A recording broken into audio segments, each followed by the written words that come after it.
Hello guys, কেমন আছেন? আশা করি ভালো আছেন। আপনার দোয়ায় আমিও ভালো আছি। তো নিয়ে এলাম চটপটি। আজকে চটপটি খাইতে মন চাইছে, তাই নিয়ে আসলাম। পার্সেল নিয়ে আসছি বাসায়। তো এটা এখন আমি ঢালবো।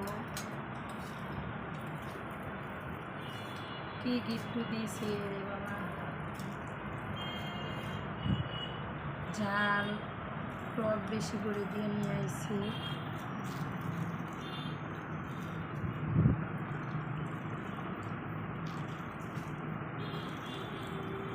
দেখতে পারতেছেন, এক বাটি সবার খাবো।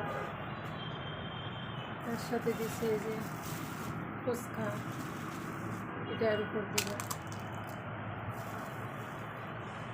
ফুচকাটা না দিলে মজা লাগে না। কার কার চটপটি পছন্দ সবাই কমেন্টে জানাবেন। আর সবার দাওয়াত থাকলেও চটপটি খাবো। আমার চটপটি অনেক পছন্দ।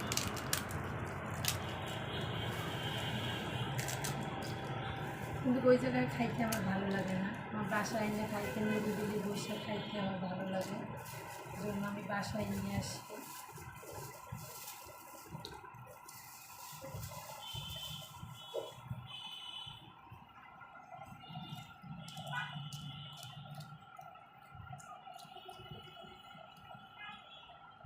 খাই দেব।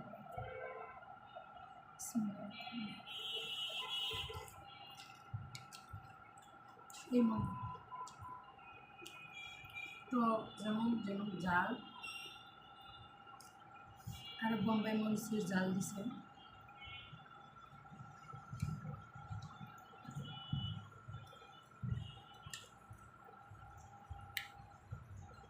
যেখান থেকে আমি চটপটি আনি, হ্যাঁ চটপটিটা অনেক সুন্দর বানায়। আমি একদিন ওই জায়গার ভিডিও আপনাদের বানিয়ে দেবো। যারা আশেপাশে আছেন ওই জায়গায় যে খাবেন।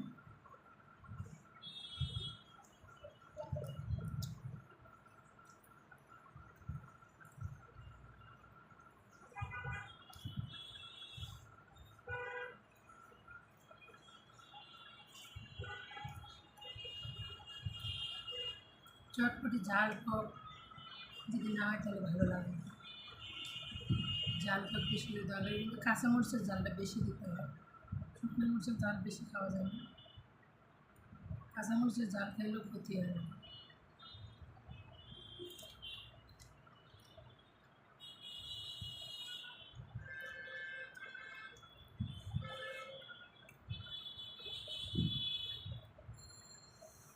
কে কে আমার মতো চটপটি পছন্দ করেন একটু কমেন্টে জানাই যাবেন।